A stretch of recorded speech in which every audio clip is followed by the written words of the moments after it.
Good evening பிள்ளைகள்.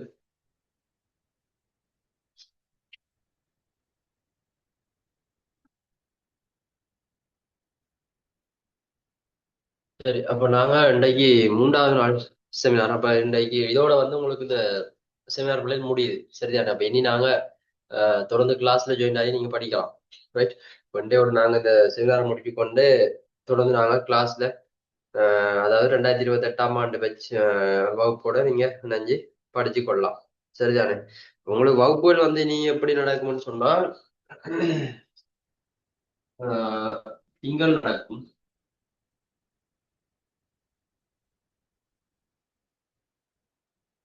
என்ன நடக்கும்?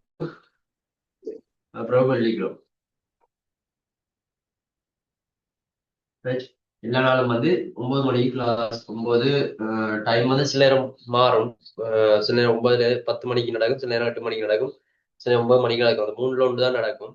இப்போ வந்து ரொம்ப நேரம் 9 மணியை வச்சு கொள்ளாங்க. ரைட். 9 PM ராவைக்கு நடக்கும்.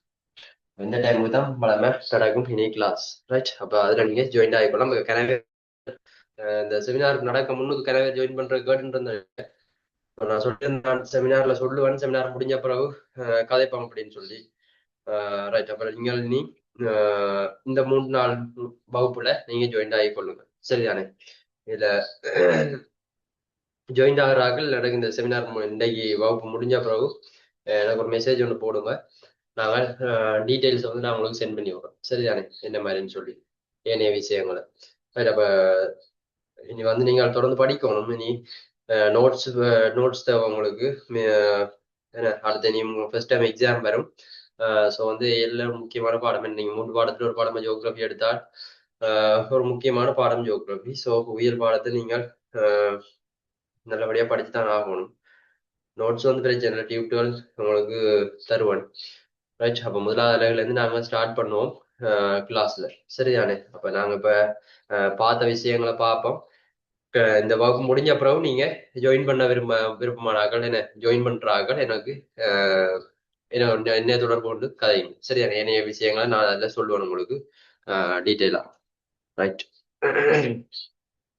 அப்ப உங்களுக்கு இதுல இந்த புவியியல் கற்கைனறிந்தா இப்ப என்னென்ன விஷயம் விளங்கி இருக்கும். அடுத்து வந்து இந்த புவியியல்ற அறிமுகம் வந்து நாங்க இதுக்குள்ள இன்றைக்கு கொஞ்சம் பார்ப்போம். சரியா? அப்ப உங்களுக்கு வந்து இப்ப புவியியலை பற்றி ஒன்றும் தெரியாம ஒருத்தர் இதுல இருக்க மாட்டீங்க. புவியியல் பாடத்திட்டங்கள் என்ன மாதிரி என்று சொல்லி விஷயங்கள் விளங்கி இருக்கும். சரிதானே? ரைட். அப்ப இந்த புவியியல்ற அறிமுகம் வந்து நாங்க பார்த்து கொண்டு போயக்குள்ள சரிதானே? புவியியல்ற அறிமுகம் இதுக்குள்ளார இப்ப நாங்க நிக்கிறோம் புவியியல்ற அறிமுகத்துக்கு.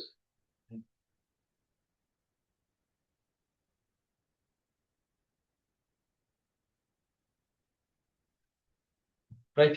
புவியியல்ற அறிமுகம் வந்து நாங்க பார்க்கக்குள்ள அதுக்குள்ள நாங்க ஏற்கனவே நேற்றைய வகுப்புல சாரி நேற்று முந்தின நாள் ரைட்டோ முந்தின நாள் நடந்த வகுப்புல நாங்க பார்த்தோம் செமினார்ல புவி வெளி உருவவியல். என்ன வெளி உருவவியல்னு சொன்னால் அது வந்து நில உருவங்கள்.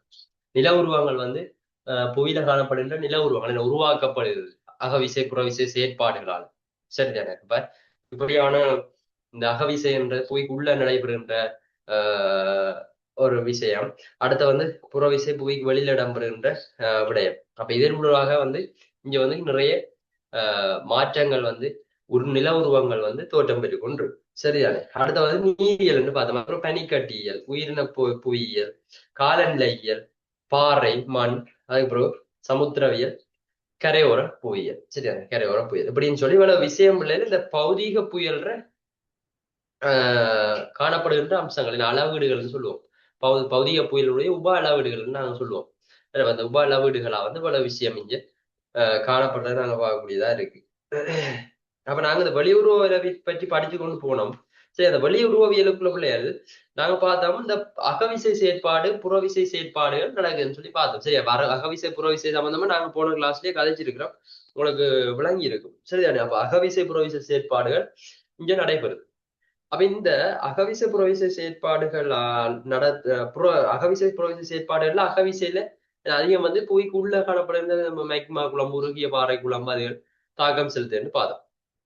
அதே போல புறவிசையில இந்த நதி கடல் எல்லை சரியா? நதி, கடல்ல பனிக்கட்டி, ஆறு, காற்று, தரைக்கீழ் நீர். அப்ப இவ்வளவு விஷயம் ஊடாக புற விஷயம் நடக்குது புவியினுடைய வெளிப்பகுதியில். சரியா? அப்ப இந்த விஷயம் நாங்க கதைச்சோம். சரியா? அப்ப ஞாபகம் வச்சுக்கொள்ளணும், அகவிசை, புறவிசை, புறவிசைக்குள்ள என்னென்ன விஷயம் வருது, அகவிசைக்குள்ள என்னென்ன விஷயங்கள் வருதுன்னு சொல்லி தெளிவா ஞாபகம் வச்சுக்கொள்ளுங்க. ரைட்? படிப்போம், ஒண்ணு ஒண்ணு உண்ட உண்டா படிப்போம். என்ன, கடலை பற்றி படிப்போம், அதுக்கப்புறம் ஓடும் நீரை பற்றி படிப்போம், அடுத்த வந்து நதியை பற்றி, பனிக்கட்டி ஆறு, காற்று, பாலைவனம் அப்படின்னு சொல்லி நாங்க தனித்தனியா படிச்சு கொண்டு போவோம் புறவிசைன்றதை படிக்கக்குள்ள.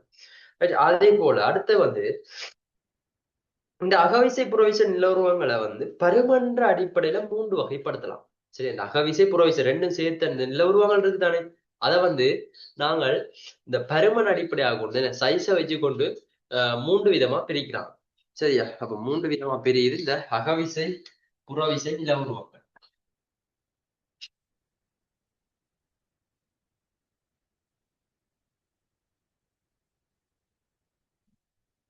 அகவிசை புறவிசை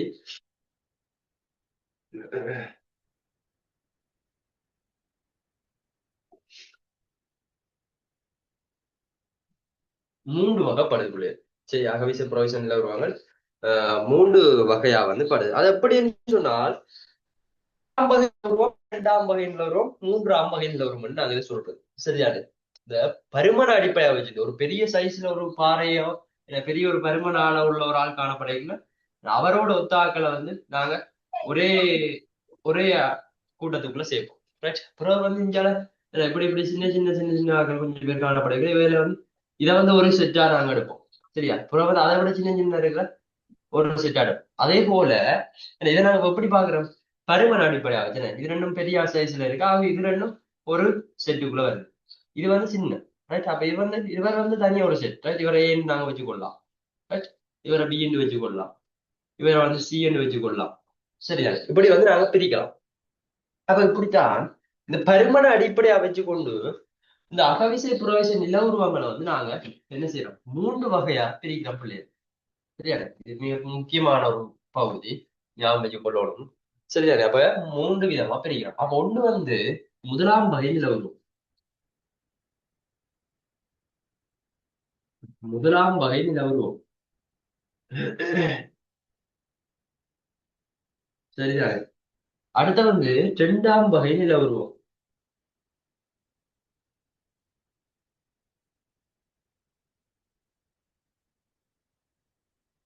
சரியா? அடுத்த வந்து 2ஆம் வகை நில உருவம். ரைட்? அடுத்த வந்து பிள்ளைகள் 3ஆம் வகை நில உருவம். 3ஆம் வகை நில உருவம். இப்படின்னு சொல்லி நாங்க 3 வகைப்படுத்துறோம். சரியா? இந்த நில உருவங்களை இந்த பருமன பருமன அடிப்படையா வச்சு, பருமன அடிப்படையா வச்சுக்கொண்டு 3 விதமா பிரிக்கிறோம். அப்ப இதுக்குள்ள வந்து ஒரு கொஞ்சம் கொஞ்சம் ஆக்கள் வருவினம். முதலாம் வகை என்றா நாங்க தான், முதலாம் வகைக்குள்ள வாராக்கள் நாங்க, 2ஆம் வகைக்குள்ள வாராக்கள் அப்படின்னு சொல்லி ஒவ்வொரு வகைக்குள்ளேயும் ஒரு ஒரு ஆக்கள் இப்ப இதுக்குள்ள வருவான். சரியா? ஒரு ஒரு ஒன்று இல்ல, 2 3 வரும். சரியானே? அதுக்குள்ள காணப்படுற ஆக்கள் வந்து இதுக்குள்ள வருவாங்க. சரிதானே? அப்ப முதலாம் வகை நிலவரம் நாங்க பார்த்தோம்னு சொன்னா, இதுக்குள்ள கண்டங்கள், சமுத்திரங்கள். சரியா? கண்டம் தெரியும் தானே? கண்டம், சமுத்திரம் தெரியும். என்ன? அப்ப அது வந்து பெருசு. கண்டம் வந்து பெருசு, சமுத்திரம் வந்து பெருசு. அப்ப அப்ப அந்த முதலாம் வகை நிலவரத்துக்கு கண்டமும் சமுத்திரமும் வருது. அப்ப இந்த கண்டங்கள் சமுத்திரங்கள் எதுக்கு வருது? முதலாம் வகைக்குள்ள 2 பேரும் பாரு. ரைட்? கண்டங்கள், அடுத்து வந்து சமுத்திரங்கள்.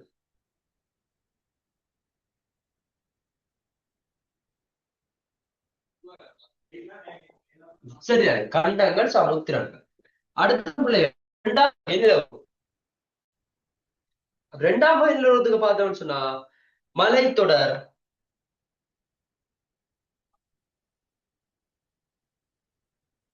ரைட்? மலைத்தொடர். அடுத்து வந்து கண்ட சாய்வுகள்.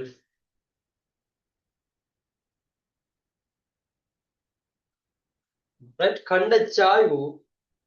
அடுத்து வந்து பள்ளத்தாக்கு.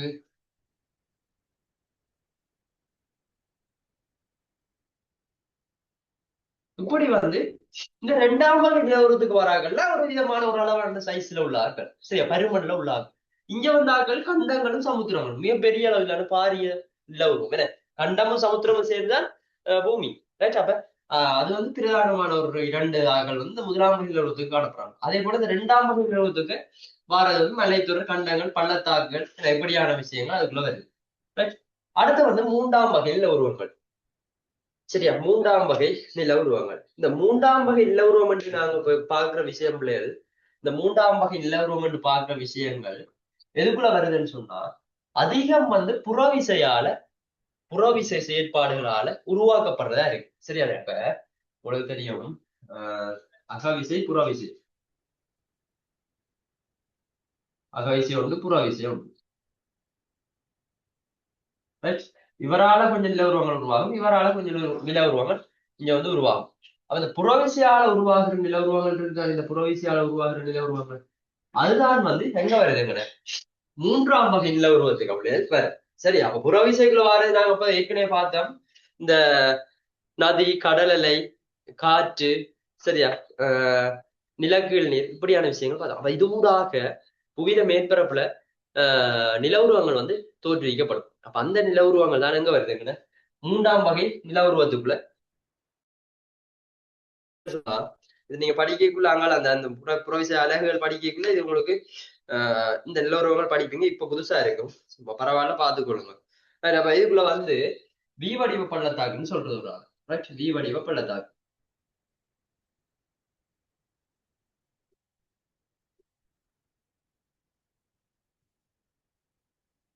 வி வடிவ பள்ளத்தாக்கு. அடுத்து வந்து யூ வடிவ பள்ளத்தாக்கு.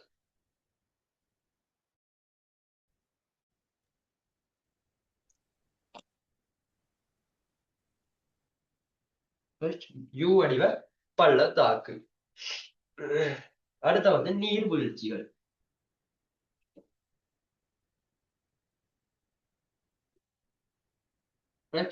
அப்படி மூன்று இந்த இந்த இந்த விஷயங்களை நாங்க இதுக்குள்ள உதாரணமா பார்க்கலாம். மூன்றாம் வகை நில உருவத்துக்கு. சரியா, இவ்வளவு தானண்டி இல்ல, இவ்வளத்தையும் நாங்க இதுக்குள்ள பார்க்கலாம், எல்லாத்தையும் பொறுத்த உள்ளதானே.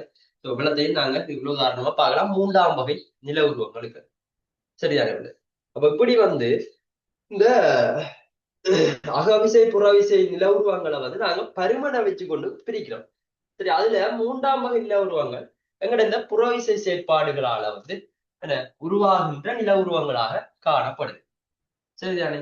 அதே நேரம் இந்த இரண்டாம் வகை நில உருவங்களாக காணப்படுகின்ற மலைத்தொடர், கண்டச்சாய்வுகள், பள்ளத்தாக்குகள், இதுகள் வந்து அதிகம் வந்து எதால உருவாக்கப்படும் சொன்னா இதுகள் வந்து அதிகம் அகவிசை செயற்பாடுகளால உருவாக்கப்படும். ரைட், அகவிசை செயற்பாடுகளால உருவாக்கப்படும் பிள்ளை. இப்ப நான் உங்களுக்கு ஏற்கனவே சொல்லியிருக்கிறேன், இந்த பூமி வந்து தனியா ஒரு லேயரால உருவாக்கப்படலை. சரியா, ஒரு லேயரால உருவாக்கப்படலை. பூமியை வந்து நாங்க பார்த்தோம்னு சொன்னா நிறைய தகடுகளை அதாவது 7 தகடு, சரியா, 7 தகடுகள் வந்து பொருத்தப்பட்டுதான் அது வந்து உருவாகி காணப்படுது.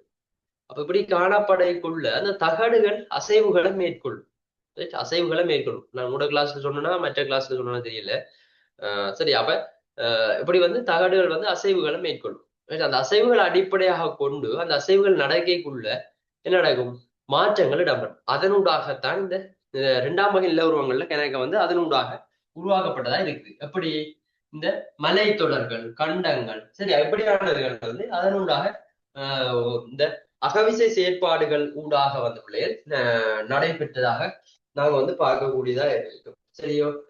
ரைட். அப்ப சில சில மலைத்தொடர்கள் நாங்க உதாரணமா படிப்போம் இந்த இரண்டாம் வகை நிலவரங்கள், அதாவது அகவிசை படிக்கக்குள்ள. ரைட். அப்ப எந்தெந்த அசைவுகள் ஊடாக எந்தெந்த தகடுகள், அந்த 7 தகடுகளுக்கும் பேர் இருக்கு. சரி, அப்ப எந்தெந்த தகடு அசைவம் மேற்கொண்டதால எந்த மலை வந்து உருவாக்கப்பட்டது, எந்த மலைத்தொடர் உருவாக்கப்பட்டது அப்படின்னு நாங்க படிப்போம். சரியா, படிப்போம். உங்களுக்கு 4வது அழகு அகவிசை இருக்கு. சரியோ, 4வது அழகு அகவிசை இருக்கு. அப்ப அது படிக்க நாங்க அதை படிப்போம். சரியோ. ரைட். அப்ப இப்படி வந்து பிள்ளைகள் அகவிசை புறவிசை காணப்படுது. இந்த அகவிசை புறவிசையினுடைய நில உருவங்களை நாங்க இந்த பருமனுடைய சைஸ் அடிப்படையாக கொண்டு பிரிக்கிறோம். இப்ப நோமலாவே முதலாம் வகை நில உருவம் நாங்க பார்த்தோம்னு சொன்னா கண்டங்கள் உண்டு, சமுத்திரம் உண்டு. ரைட். அவருக்கும் இவருக்கும் சம்பந்தம் இல்லை. கண்டங்கள், சமுத்திரங்கள், அவர் 2 பேரும் மட்டும்தான் முதலாம் வகை. இரண்டாம் வகை நாங்க பார்த்தோம்னு சொன்னா அகவிசை செயற்பாடுகள் ஊடாக உருவாக்கப்படுகின்ற நில உருவங்களாக இருக்கும். அது மலைத்தொடர், பள்ளத்தாக்கு, அடுத்து வந்து கண்டச்சாய்வு. பள்ளத்தாக்கு சொல்ற பிள்ளைகள் ஒரு மலையினுடைய உயரமான பகுதியில இருந்து நீர் வழிந்தோடும். சரி, பார்த்து நீர் வழிந்து ஓடும். அப்ப நீர் வழிந்தோடுற பகுதி எப்படி இருக்கும்? உயரமா இருக்கும் இல்ல, ரைட்? அப்ப அது வந்து பள்ளமான பகுதியா இருக்கும். அப்ப அது எப்படி இருக்கும்? அப்படியே சாய்வான பகுதியா இருக்கும். அதே நேரம் என்ன செய்யும்? கொஞ்சம் உள்ள வந்து குளிஞ்சிருக்கும். இரண்டு பக்கம் சுவர்கள் போன்ற கொஞ்சம் உயர்ந்த பகுதியா இருக்கும். எப்படி வி ஷேப்ல இருக்கும்படி, ரைட்? அப்ப அதுக்கு நீர் வந்து அப்படி காணப்படும். அப்ப அதுதான் வந்து நாங்க பள்ளத்தாக்குன்னு சொல்லுவோம், right? அந்த பள்ளமான பகுதி ஊடாக நீர் வந்து அப்படியே வழிந்து போய் கொண்டிருக்கும். அப்ப அதனுடைய இருபுறமும் வந்து சுவர்களாக இருக்கும். இந்த குத்தான சுவர்கள் போன்ற அமைப்புல உயரமான பகுதியா இருக்கும். அப்ப அப்படி வந்து இந்த போறது நீர் போகுது. அப்ப அதை வந்து நாங்க பள்ளத்தாக்குன்னு சொல்லுவோம். சரி, அதே போல இதுக்குள்ள விவடிய பள்ளத்தாக்கு, அதே போல யூவடிய பள்ளத்தாக்கு யூ வடிவத்துல காணப்படும். அதே போல நீர்வீழ்ச்சி. நீர்வீழ்ச்சினா உங்களுக்கு தெரியுமே, இந்த நீர்வீழ்ச்சின்னு சொன்னால் நம்ம ஒரு உயரமான பிரதேசம் இருக்கும் என அத வன்பாறை மென்பாறைன்னு சொல்றது. ஒரு பாறை, நிலத்துல பாறை காணப்படுகிற பிள்ளைகள், பாறை வந்து இரண்டு விதமான பாறை காணப்படலாம். சரி, இரண்டு விதமான பாறை காணப்படலாம். ஒன்று வந்து அந்த பாறை வந்து நல்ல ஸ்ட்ராங்கான பாறையாகவும் இருக்கலாம். சரியா, நல்ல இறுக்கமான ஸ்ட்ராங்கான பாறையாகவும் இருக்கலாம். அப்ப இறுக்கமான நல்ல ஸ்ட்ராங்கான பாறைன்னா நாங்க எப்படி சொல்லுவோம்? வன்பாறைன்னு சொல்லுவோம். வன்பாறை, ரைட்?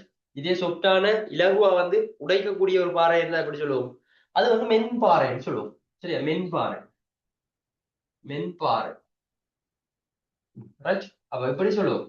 சரியா, வன்பாறை, மென்பாறை. இந்த ரெண்டு எங்க காணப்படும்? நிலத்துல காணப்படும் பாறைகள் காணப்படுகிறது. சரியா, நிலத்துல பாறைகள்ல காணப்படும். இப்படி ரெண்டு விதமான பாறைகளும் காணப்படும். சரியா, அப்ப இப்படி ரெண்டு விதமான பாறைகள் காணப்படைக்குள்ள, சரியா, இப்படி ரெண்டு விதமான பாறைகள் காணப்படைக்குள்ளதான் இந்த நீர்வீழ்ச்சி பிள்ளைகள் உருவாகும். இது அழிக்கிறான். சரிதானே? நீர்வீழ்ச்சி பிள்ளைகள் உருவாகும். சரியா, நீர்வீழ்ச்சி உருவாகும். அப்ப எப்படி நீர்வீழ்ச்சி உருவாகுதுன்னு சொன்னா, எப்படி நீர்வீழ்ச்சி உருவாகுதுன்னு சொன்னா, ரைட்,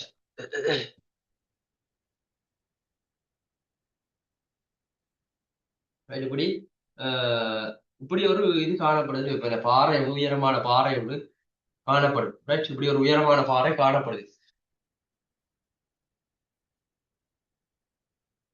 சரிதானே? இப்படி ஒரு உயரமான பாறை வந்து காணப்படுது. அவர் வந்து இப்படி பெரிய உடைவு இல்லை. சரியா, பெரிய அளவிலான உடைவுகள் இல்லை. இப்படி காணப்படுறது, ரைட்? ஆனா இது வந்து உயரமா இருக்கு. சரியா, உயரமா இருக்கு, ரைட்? நிலமட்ட இதுல வருது எப்பவுமே, ரைட்? அப்ப இதனோடாக நீர் வளைந்தோடி என்ன செய்யுது? கொஞ்சம் கொஞ்சமா விழுந்து மெதுவா இப்படி போகுது. சரியா, இப்படியே போய் கொண்டிருக்கு, இப்படியே போகுது, ரைட்? அப்ப இந்த பிரதேசத்துல இப்படி காணப்படுற இந்த பாறையினுடைய போக்குல, ரைட், இந்த பாறையினுடைய போக்குல என்ன நடக்கலாம்? வன்பாறை காணப்படலாம், மென்பாறை காணப்படலாம். ரெண்டு விதமான பாறைகளும் காணப்படலாம். சரியானே? அப்ப இங்க இப்படி மென்பாறை காணப்படுதுன்னு வைப்போம், ரைட்? இங்க மென்பாறை காணப்படுதுன்னு வைப்போம். சரியா, இங்க வந்து மென்பாறை காணப்படுது. அவ மென்பாறை காணப்பட்டால் இந்த நீர் போய்கொண்டிருக்க அந்த நீரினுடைய வேகம் காரணமாக என்ன செய்யப்படும்? இந்த மென்பாறைகள், இந்த பரப்புல காணப்படுற மென்பாறைகள் கொஞ்சம் கொஞ்சமா அரித்து அரித்து எடுத்துக்கொண்டு போய் கொண்டிருக்கும். சரியா, கொஞ்சம் கொஞ்சமா அரிச்சு கொண்டு போய் கொண்டிருக்கும். அப்ப வன்பாறை இங்க காணப்படுதுன்னு சொன்னால், ரைட், வன்பார் இங்க காணப்படலாம், இங்கேயும் காணப்படலாம், எங்கண்டாலும். சரியா, அப்ப உதாரணத்துக்கு நான் சொல்றேன், இங்க வன்பாறை காணப்படும், இங்க மென்பாறை காணப்படும். அப்ப வன்பாறை என்ன செய்யப்படுவேன்? இலகுல வந்து அரிச்சு கொண்டு போக மாட்டேன். இலகுல வந்து தாக்கம் அடைஞ்சு உடைஞ்சு என்ன நொறுங்கி சிதைவடைய மாட்டேன். சரியா, ஒரு பாறை வந்து பிள்ளைகள், சரியா, இப்படி பெரிய ஒரு பாறை காணப்படுது உதாரணத்துக்கு சொல்லுங்க. அவரை வந்து இவர் வந்து வன்பாறையா இருந்தா இவர் சிதைவடைகிறன்னு சொல்றது, அவர் என்ன உடைஞ்சு நொறுங்கி உடைஞ்சு பாதி பாதியா ரெண்டு மூணு நாலு அஞ்சு ஆறா அப்படியே உடைஞ்சு சின்ன சின்ன போய் கடைசியில மண்ணா போறது. சரியா, மண்ணாக மாறி அதைத்தான் வந்து நாங்க சொல்லுவோம் சிதைவடைகிறது. சரியா, பாறைகள் சிதைவடைகிறதுன்னு சொல்றது அதுதான், ரைட்? அது வானிலையால் அழிதல் செயல்முறை அப்படி எல்லாம் இருக்கு, ரைட்? அதை நாங்க படிக்கலாம். அப்ப இப்படி வந்து இந்த பாறை வந்து சிதைவடைகிறதுன்னு சொல்றோம். இப்படி உடைஞ்சு தொடங்கி துண்டு துண்டா போறது. இதே அப்படியே இருக்கும்னு சொன்னா அது வந்து ஆஹ் சிதைவடையாது, என்ன சிதைவடையாத பாறையாக இருப்பேன். இந்த உள்ளுக்குள்ள வடி பிளவுகள் ஒன்றும் இல்லாம அது வந்து இப்படியே முழுசா இருக்குன்னு சொன்னா இவர் வந்து இப்ப சிதைவடையாத அல்லது சிதைவுக்குள்ளாகாத பாறைன்னு நாங்க சொல்லுவோம். சரியா, அப்ப பிள்ளைகள் இப்படி வன்பாறை மென்பாறைகள் காணப்படைக்கல இந்த வன்பாறை என்ன செய்யப்பட மாட்டேன் இவர் இலகுவுல அரிக்கப்பட மாட்டேன் அரிக்கப்படாது என்னதா நீரால இலகுல நீ அரிக்கப்படாது அதை விட இலகுல சிதைவுக்குள்ளாகாது right?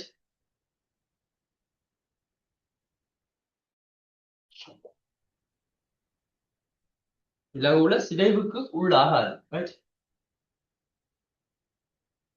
ஆகவே இவர் அப்படியே இருப்பேர் இந்த இடம் என்ன செய்யப்படும் மென்பாறையில் காணப்படுகின்ற பகுதிகள் கொஞ்சமா இந்த அடி நிலப்பரப்பு என்ன செய்யப்படும் அரிச்சு கொண்டு போகும் அப்ப முதல் கொஞ்சம் ஒரு கட்டமா அடிப்பக்கம் அவர் உடாச்சி அடைஞ்சு பதிஞ்சு பதிஞ்சு போகும் அப்புறம் மென்மேலும் நீர் இப்படி போகும் ரைட் அப்ப நீர் போய் இப்படி போய் கொண்டிருக்கும் நீர் போய் தரை மேற்படக்கூடாது நீர் போகலாம் அவன் காத்துல பறந்து போயிடாது ஆகவே நீர் வந்து இப்படி போகும் சரியும் அப்ப இப்படி போகைக்குள்ள என்ன திருப்ப இந்த அடிப்பகுதி என்ன செய்யப்படும் அரிக்கப்படும் அப்ப அரிக்கப்பட கொஞ்சமா அப்படி போய் ஒரு கட்டத்துல என்ன செய்வாரு ஒரு கட்டத்துல இவர் நல்லா அப்படி இறங்கி இப்படி போயிரு அப்ப இங்க இருந்து வர நீர் முதல் இப்படி போனது இந்த திசை நோக்கி போன நீர் இந்த திசை நோக்கி போன நீர் இனி வந்து இந்த நீர் வந்து அந்த திசை நோக்கி போகாது எப்படி போகும்னு சொன்னா டிரெக்டா அவர் கீழ் நோக்கி இறங்குவேன் சரியா கீழ் நோக்கி இறங்கு அப்ப இனி வந்து நீர் இப்படியே கீழே விழுந்துதான்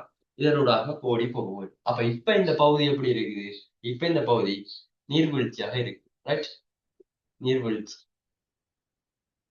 சரியா நீர்வீழ்ச்சியாக காணப்படுது அப்ப இது வந்து ஒரு புறவிசை செயற்பாடு ஓடும் நீரினூடாக இடம்பெறுகின்ற செயற்பாடு ஓடும் நீர் நாங்க சொல்லுவோம் நீர் வந்து ஒரு உயரமான பிரதேசத்துல இருந்து அப்படி ஓடி வரைக்குள்ள அது வந்து ஓடும் நீர்ன்னு நாங்க சொல்லுவோம் இப்படி அந்த ஓடும் நீரினுடைய செயற்பாடுகளாக இப்படியான செயற்பாடு வந்து இங்க நடைபெறுது சரியா அப்ப இதுக்குள்ள உங்களுக்கு நீர்வீழ்ச்சின்னு சொன்னா ஓகே ரைட் அது அங்கே படிக்கக்குள்ள இந்த விளக்கம் தேவை இப்பயே சொல்லியாச்சு நீங்க உங்களுக்கு இதுல வந்து பெரிய ஒரு டவுட் ஒன்று இருக்காது கிளியரா இருக்கும் ரைட் சரி அப்ப இப்படி வந்து 3 விதமான நிலவுருவங்கள் இருக்கு முதலாம் வகை 2ஆம் வகை 3ஆம் வகை முதலாம் வகைக்குள்ள கண்டங்கள் சமுத்திரங்கள் அதே போல அடுத்த வந்து 2ஆம் வகை நிலவுருவத்துக்குள்ள 2ஆம் வகைக்குள்ள மலைகள் அதாவது மலைத்தொடர்கள் அதே போல கண்டச்சாய்வுகள் பள்ளத்தாக்கள் அதுகள் வந்து வரும் 3வது வகைக்குள்ள என்ன புறவிசை செயற்பாடுகளாக வர்றது ஏன்னா வி வடிவ பள்ளத்தாக்கு யூ வடிவ பள்ளத்தாக்கு அடுத்த வந்து நீர்வீழ்ச்சி போன்ற இதுகள் வந்து இதுக்குள்ள வரப்படல சரி அப்ப இப்படி வந்து இந்த புறவிசை அகவிசை செயற்பாடுகள் வந்து 3 விதமா பிரிக்கிறோம் சரி இதெல்லாம் வந்து இப்ப நாங்க பார்த்து கொண்டு கதைச்சு கொண்டிருக்கிற விஷயம் எல்லாம் எதுக்குள்ள நாங்க பார்த்து கொண்டிருக்கிறோம்னு சொன்னா நாங்க ஒரு பார்த்து தெரியுமா நில உருவங்கள்னு சொல்லி நில உருவங்கள்னு சொல்லி நேற்றுக்கு முதல் வகுப்புல கதைச்சோம் இந்த உயிருடைய வெளி உருவவியல் அந்த விஷயத்துக்குள்ள இவ்வளவு விஷயம் பார்த்தோம் சரியா அப்ப இதோட அந்த விஷயம் முடியுது அது ஒரு அறிமுகங்கள் இதெல்லாம் உங்களுக்கு ஒரு அறிமுகங்கள் சரியா அடுத்த பிள்ளைகள் பாறைகள் சரியா அடுத்த வந்து பாறைகள் இப்ப கேட்டீங்க பாறைகள் சரியா பாறைகள் என்று நாங்க பார்த்தோம் என்று சொன்னா பாறைகள்ன்றது நிலத்துல காணப்படுகின்ற விஷயம் என்ன முக்கியமானவருடைய பாறை நாங்க சொன்னா எல்லாம் பாறைகளா தான் காணப்படும் அப்படி வந்து காணப்படல புவி வந்து மொத்தம் 3 பாறைகளை வந்து கொண்டிருக்கு 3 விதமான பாறைகளை கொண்டிருக்கு சரியா 3 விதமான பாறைகளை கொண்டிருக்கு அந்த 3 விதமான பாறைகள் என்னென்ன சொன்னாப்லே ஒன்று வந்து தீப்பாறை ஒன்று வந்து தீப்பாறை அடுத்த வந்து பிள்ளைகள் அடையல் பாறை அடுத்த வந்து உருமாறிய பாறை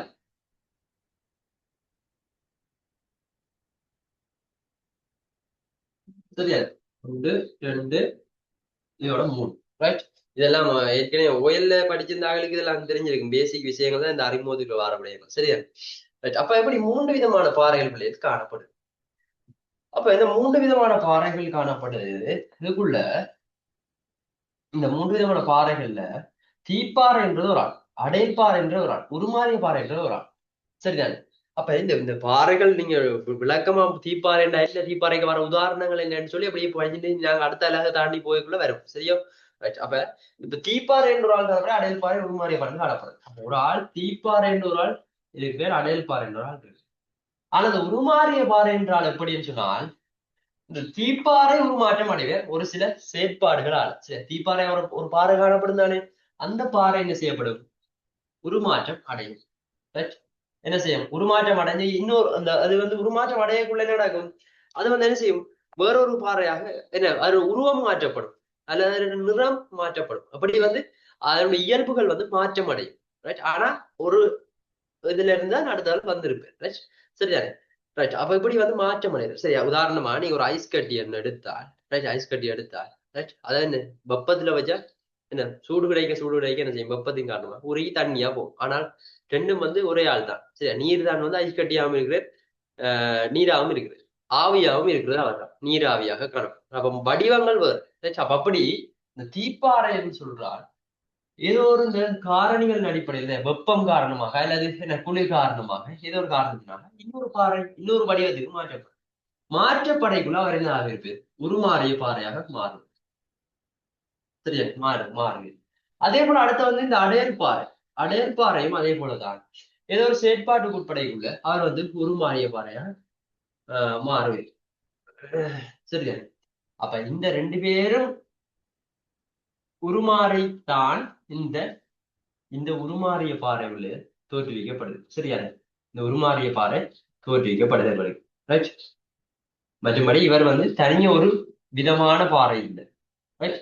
அவர் ஒரு மூன்றாவது பாறையாக காணப்படுறார். மூன்று விதத்துல ஒரு ஆளா காணப்படுறாரு. ஆனா தீப்பாறை அல்லது அடையல் பாறை உருமாற்றம் அடைஞ்சுதான் இந்த உருமாறிய பாறை தோற்றம். சரியான. இப்படி மூன்று விதமான பாறைகள் இங்க எங்களுக்கு காணப்படுது. இந்த பாறைகள் இதை வகைப்படுத்தலாம். சரி, இந்த பாறைகளை நாங்க வகைப்படுத்தலாம் இப்படி இப்படி இப்படி இப்படின்னு சொல்லி. சரியா, அப்ப அது வகைப்படுத்தைக்குள்ள அதை என்னத்தை வச்சு வகைப்படுத்துறேன்னு சொன்னா, ஒன்று பாறைகள் பிள்ளைகள் காணப்படைக்குள்ள அது வயது அடிப்படையாக இருக்கு. ஒரு பாறை தோற்றம் பெற்றா ஒரு 1000 வருடமோ 2000 வருடமோ சொல்லி ஒரு கொஞ்சம் கால அடிப்படையில் இருக்கும். அப்ப அது வரையறுக்கப்பட்டிருக்கும். அப்ப அதே மாதிரி வயது இங்க தீர்மானிக்கப்படும். வயது அடிப்படையாக வச்சு பிரிக்கலாம். இது இத்தனை வருஷத்துக்கு முன்னுக்குள்ள பாறை, ஆகவே இது இப்படி, இது இப்ப கிட்டடியில தோன்றின பாறை அப்படின்னு சொல்லி வயது அடிப்படையா வச்சு கொண்டு தோற்றத்தை அடிப்படையா வச்சு கொண்டு பிரிக்கலாம். அடுத்து இந்த ரசாயன சேர்க்கையை வச்சு கொண்டு பிரிக்கலாம் அந்த பாறையில. சரியா, ரசாயன சேர்க்கை. அந்த பாறை ஒன்று எடுத்தோம்னு சொன்னா ஒரு பாறையில என்ன ரசாயனம் கலந்துருக்கு. அப்ப இந்த ரசாயனங்கள் கலந்துக்கிறது எல்லாம் நீங்க அளவு ஒரு பாக்ஸுக்குள்ள போடுவோம். அதுக்கப்புறம் இது இல்லாம வேற ஒரு ரசாயனம் கொஞ்சம் பாறைகள்ல கலந்துருக்குன்னா அதெல்லாம் இறங்கணும். அப்ப இவளுக்கு இதுக்கு ஒரு பேர், இதுக்கு ஒரு பேர். அப்ப வகைப்படுத்துறோம் இப்படி. சரியா, அப்ப இப்படி ஒரு வகையானாங்க வகைப்படுத்தக்கூடியதா இருக்கும். சரியா, அப்ப இப்படி இந்த ரெண்டு விஷயங்களை வச்சுக்கொண்டு பிள்ளைகள் வகைப்படுத்துறாங்க தீப்பாறைகளை. சரியா, தீப்பாறைகளை இப்படி வகைப்படுத்துறாங்க. அடுத்து சரியா, இது தீப்பாறை. சரியா, தீப்பாறை தீப்பாறை. அடுத்து அடையல் பாறை. அடையல் பாறை எப்படி வகைப்படுத்துறாங்கன்னு சொன்னா, ஒன்று வடிவத்தை அடிப்படையாக வச்சுக்கொண்டு வகைப்படுத்துறாங்க. வடிவம் என்ன, அது என்ன வடிவத்துல காணப்படுறது, என்ன உருவத்துல காணப்படுற வச்சுக்கொண்டு வகைப்படுத்தலாம். அடுத்தது இங்கேயும்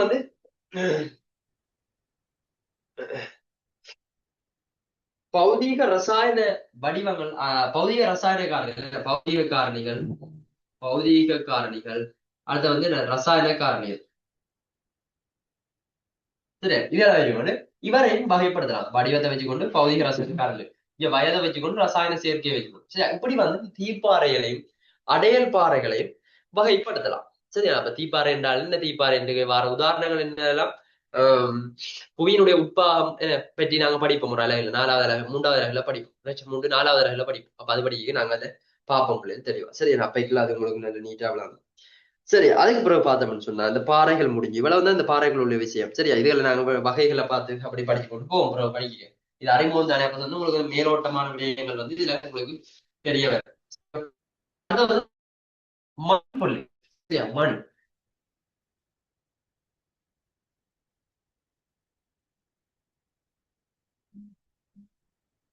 பாறைகள் பார்த்தாச்சு, அதே போல மண்.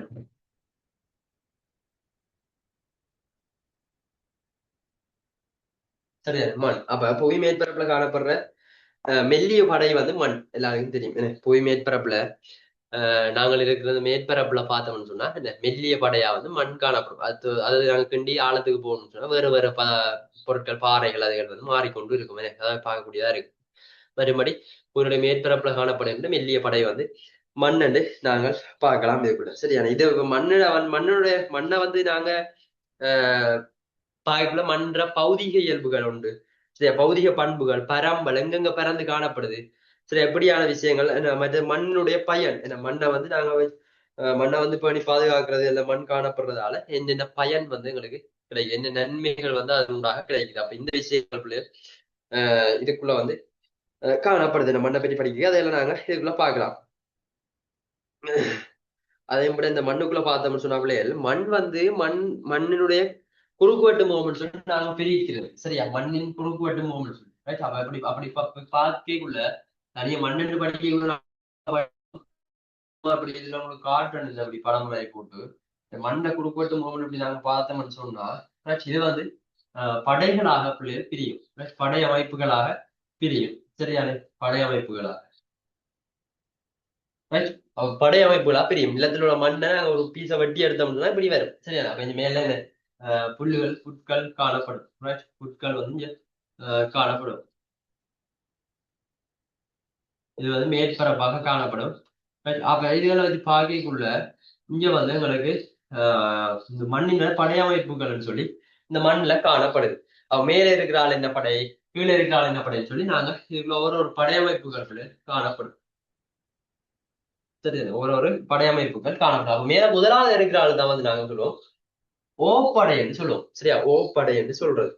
அதுக்கப்புறம் வந்து ஏ ஏ படை, அடுத்த வந்து பி படை, சி படை, கடைசி படை வந்து ஏபிசி டி என்று சொல்றது இல்ல, இது வந்து ஆர் என்று சொல்லுவோம். சரியா, ஆறு படை என்று நாங்க சொல்லுவோம். அப்ப மொத்தம் 5 படை காணப்படுது பிள்ளைகள்.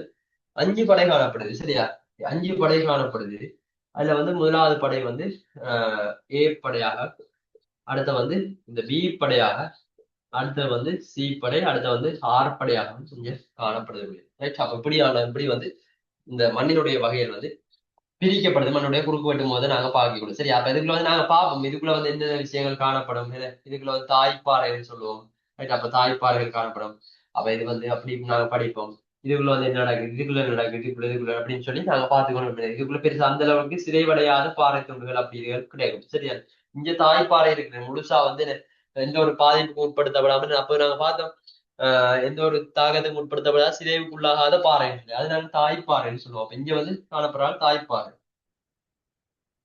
சரி, தாய்ப்பாறை இதை மேலோட்டமா இப்ப ஞாபகம் வச்சு கொள்ளுங்க. திருப்ப நாங்க இதெல்லாம் திருப்ப படிப்போம். அப்ப இதுக்குள்ள உங்களுக்கு இது ஞாபகம் வச்சு கேட்குள்ள உங்களுக்கு ஈஸியா இருக்கும் அந்த டைம் படிக்க. சரிதானே பிள்ளையர்? அப்ப இப்படி வந்து இந்த நீரினுடைய செயற்பாடுகள் இங்க காணப்படுது. நீர் சாரி மண்ணினுடைய மண்ணை பாதுகாப்பது, மண்ணினுடைய நன்மைகள் அது எழுதி கொண்டு இதுக்குள்ள வேற. அடுத்த வந்து பிள்ளைகள் இந்த நீர்.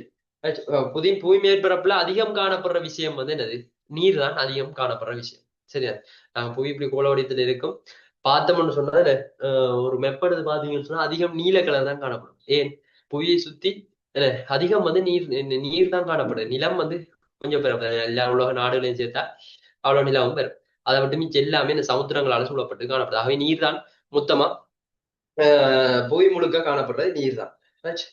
அப்ப இந்த நீருடைய செல்வாக்கு இந்த வானிலை காலநிலை செயல்பாடுகள் மீதையும் செல்வாக்கு செல்லுது. சரியா, வானிலை காலநிலை.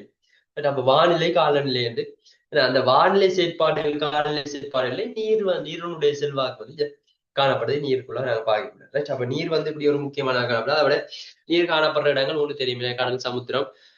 அதே போல என்ன இப்படி நீர் நீர் நீர் காணப்படுகின்ற பகுதிகள் எல்லாம் நீர் அதாவது நீருக்குள்ள நாங்க இதுக்குள்ள பார்க்கலாம். ரைட். அப்ப இப்படி இந்த விஷயங்கள் இதுக்கு காணப்படுது. அதோட இந்த புவியில இந்த கற்கோளம் வளிக்கோளம் உயிர்கோளம் என்பவற்றை போன்ற செய்திகள் இருக்கு. இந்த கோலங்கள் நாங்க அன்றைக்கு ஏற்கனவே பார்த்தோம் முதலாவது கிளாஸ்ல. இந்த கற்கோளம் மற்றது வளிக்கோளம் கோளம். சரியா, இந்த வட்டோட எல்லாத்தோடையும் தொடர்பு படுறது வந்து நீர்க்கோளம். சரியா, எல்லாத்தோடையும் தொடர்பு படுறது நீர்க்கோளம். கற்கோளம், கற்கோளம், அடுத்து வந்து வளிக்கோளம்,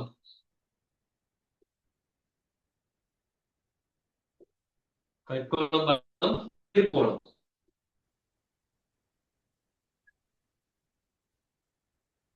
சரியா? உயிர்கோளம்.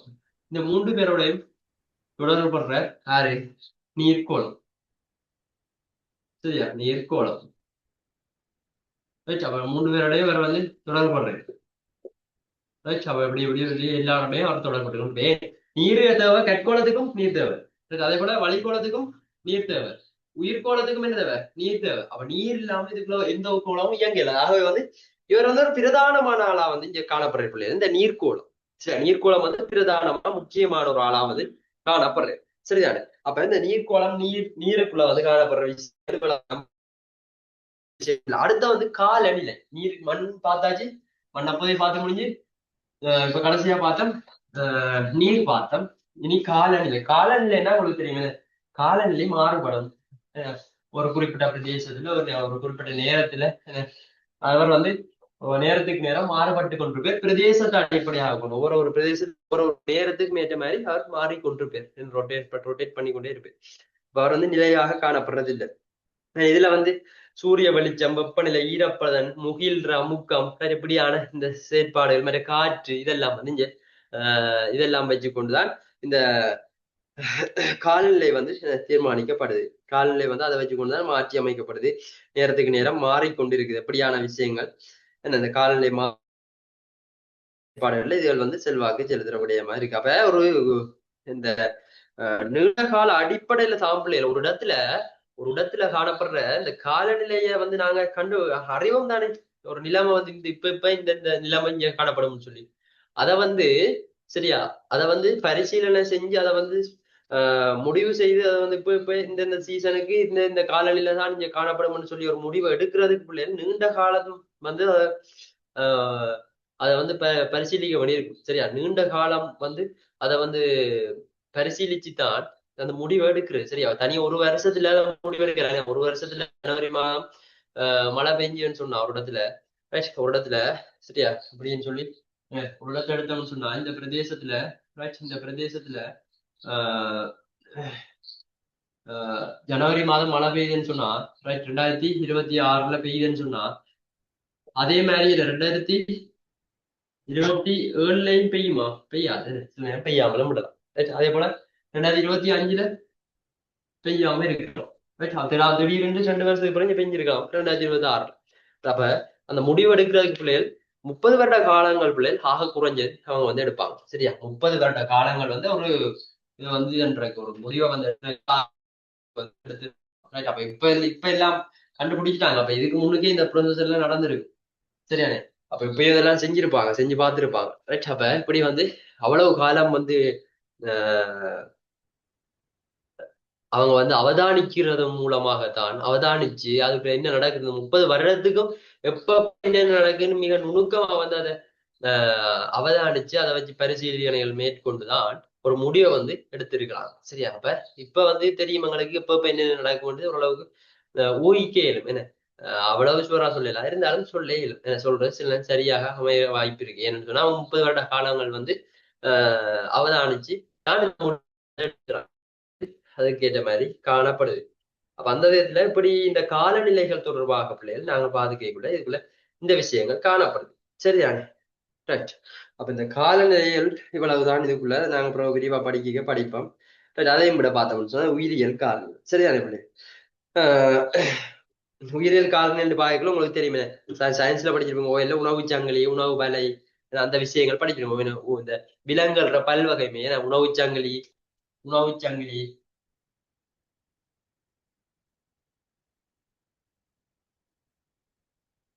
உணவு வலை, இது அவ்வளவு டீப்பா உங்களுக்கு இல்ல. இப்போ மேலோட்டமா தான் இருக்குங்கடா புவியியல் பாடத்துல. சரியானே? இதெல்லாம் இந்த உயிரியல் இதுக்குள்ள வருது. ரைட். உயிரியல் காரணிகளுக்குள்ள அது இந்த உயிரினங்கள்ற பல்வகைமை. ரைட். அப்ப அந்த விஷயங்கள் இதுக்குள்ள கொஞ்சம் வரும். இதுக்குள்ள எங்கட இந்த புவி தொகுதின்னு சொல்லி நாங்க அடுத்த படம் படிப்போம். ரைட். அப்ப அதுக்குள்ள வந்து இந்த விஷயங்கள் எல்லாம் வரும் பிள்ளைகள். சரியா? தாவரங்கள், விலங்குகள், நுண்ணங்கிகள், தாவரங்கள், விலங்குகள், நுண்ணங்கியல், அதெல்லாம் இந்த இதுக்குள்ள மேலோட்டமான ஒரு சின்ன விஷயமாக வரும். சரி? அவ்வளவு பெரிய பெருசா வராது, சின்ன விஷயமா வரும். இந்த உயிரியல் காரணங்கள் தொடர்பாக. Right? அப்ப உணவு சங்கிலி, உணவு விலைன்னு சொன்னா உங்களுக்கு தெரியும். உணவு சங்கிலி இருந்தா தெரியும். ஒரு ஆள் வந்து ஒரு ஆளை பிடிச்சி தின்ன, மற்ற ஆள் வந்து அப்படி மாறி மாறி சாப்பிட்டு கொண்டு போறது. என்ன? ஒரு ஆள் வந்து ஒரு ஆளை பிடிச்சி சாப்பிடு, அப்புறம் அந்த பிடிச்சி சாப்பிட்டாலும் இன்னொரு ஆள் சாப்பிடு. அப்ப இப்படி இப்படி போய் கொண்டிருக்கும் அது. இதே வந்து உணவு விலைன்னு சொன்னா அது ஒரு பெரிய ஒரு இந்த உணவு சங்கிலிகள் பல சேர்ந்து ஒரு உணவு விலையாக மாற்றம் பெற்று காணப்படுறதாக இருக்கும். சரியா? அது வந்து பல பேர் அதுக்குள்ள சம்மந்தப்படுவாங்க. ரைட், மாறி மாறி மாறி மாறி இங்க வந்து நடைபெற்று கொண்டிருக்கும். ரைட், அப்படி ஒரு செயற்பாடாக இங்க காணப்படுறதை நீங்க பார்க்கலாம். அப்ப பிள்ளைகள் இந்த அறிமுகம் வந்து இதோட முடியும். சரி, இனி புவி தொகுதி. ரைட், இனி புவி தொகுதி 3வது அலகு, அதாவது அலகு 3 புவி தொகுதி. இனி நாங்க இந்த அறிமுகத்துக்குள்ள பார்த்த விஷயங்கள், கதைச்ச விஷயங்கள் எல்லாம் வந்து இந்த புவி தொகுதி என்று சொல்லி வார அலகுக்குள்ள ஆரம்பம் ஆகும். சரி, அப்ப புவி தொகுதி இப்பதான் உங்களுக்கு விளக்கமா வந்து புயல் துவங்கும் உள்ளுக்குள்ள இருந்த அடிமட்டத்துல இருந்து. சரியா? இதுல இருந்து நீங்க படிச்சா சரி. புவி தொகுதி சரியா? இதான் வந்து உங்களுக்கு ஆரம்பிக்குது புயலினுடைய ஒரு ஆரம்பம் என்று சொல்லலாம். சரியா? ஆனால் இதுக்கு முன்னுக்குள்ளது வந்து உங்களுக்கு ஒரு புவியியல் தெரியாம வந்த ஒரு ஆட்களுக்கு வந்து ஒரு ஒரு விளக்கத்தை அல்லது ஒரு அறிமுகத்தை தார மாதிரியான ஒரு பகுதிகள் தான் இந்த 2 3 அலகு, ரெண்டு அலகுகள் வந்து நாங்க படிச்சிருக்கோம். கற்கைனரி, அடுத்து வந்து இந்த புயல்ற அறிமுகம்னு சொல்லி. சரி, அப்ப இப்ப தோங்குது உங்களுக்கு இனி வந்து செப்பரேட்டா ஒரு ஒரு பகுதியை மட்டும் தான் நாங்க படிப்போம். இவ்வளவு நாள் எல்லாத்தையும் கலந்து பார்த்துட்டு வந்தோம். இப்படி இருக்குது, அதுக்கு புயலுக்குள்ள இப்படி இருக்கு, இப்படி இப்படி இப்படி எல்லாத்தையும் பார்த்துக்கணும். அப்ப இப்ப வந்து புவி தொகுதின்னு சொன்னா புவி தொகுதியை பற்றி நாங்க இனி படிப்போம். அதே போல அடுத்து வந்து புவி கட்டமைப்பு வரும். அதுக்கப்புறம் வந்து அகவிசை ஒரு பாடம். அவ இப்படி வந்து நாங்க அதை பற்றி மட்டும் படிச்சு கொண்டு போவோம். இது வந்து பௌதீக புவியியல்ல அஹ் இருக்கிற புவி தொகுதி. சரி, அப்ப உங்களுக்கு தெரியும் புவி தொகுதி என்ற புவி என்றது வந்து புவி என்றது ஒரு பௌதிகம், என்ன பௌதிக ஒரு பொதுவான ஆள். அப்ப இந்த புவி தொகுதியில வந்து காணப்படுற விஷயங்களை நாங்க பௌதிக புயலுக்குள்ள படிக்கிறோம். வந்து விஷயங்கள் இருக்குள்ள இதை நாங்க எங்களோட வகுப்புல ஸ்டார்ட் பண்ணுவோம். சரி, வகுப்புல ஸ்டார்ட் பண்ணுவோம். அடுத்த திங்கள் எப்போ கிளாஸ் ஸ்டார்ட் பண்ணலாம் என்றால் உங்களுக்கு இன்றைக்கு சனிக்கிழமை, திங்கள் ஸ்டார்ட் பண்ணுவோம் பிள்ளைகள். இல்லாட்டி புதன் இல்லாட்டி திங்கள் ஸ்டார்ட் பண்ணுவோம். நான் சொல்லுவேன் குரூப்ல, மெயின் குரூப்ல எல்லாரும் இருக்கிறீங்களே. நீங்க வந்து எனக்கு என்னோட ஜாயின் பண்ற ஆட்கள் வந்து கதைங்க டீட்டெயில்ஸ் அனுப்பி விடுறேன். அதுக்கப்புறம் நான் உங்களை மெட்ட குரூப்ல ஆட் பண்ணுவேன். சரியா? தனியாக இருக்கிற குரூப்ல பெய்ட் கிளாஸுக்கு வர ஆகல்ற குரூப்ல வந்து நான் உங்களை ஆட் பண்ணி விடுவேன். அப்ப நாங்க இந்த புவி தொகுதியில இருந்து பிள்ளைகள் நாங்க படிப்போம். ரைட், நாங்கள் மாட புயல், சேமர புயல் அப்படியே தொடர்ந்து நாங்க படிச்சு கொண்டு போகலாம். எக்ஸாம் வரைக்கும் படிப்போம். நீங்க வந்து ஜாயின் ஆகிக்கொள்ளுங்க. ரைட் பிள்ளைகள், அப்ப நாங்க இதோட முடிச்சு கொள்வோம். வகுப்புல சந்திப்போம். ஓகே, பாய், குட் நைட்.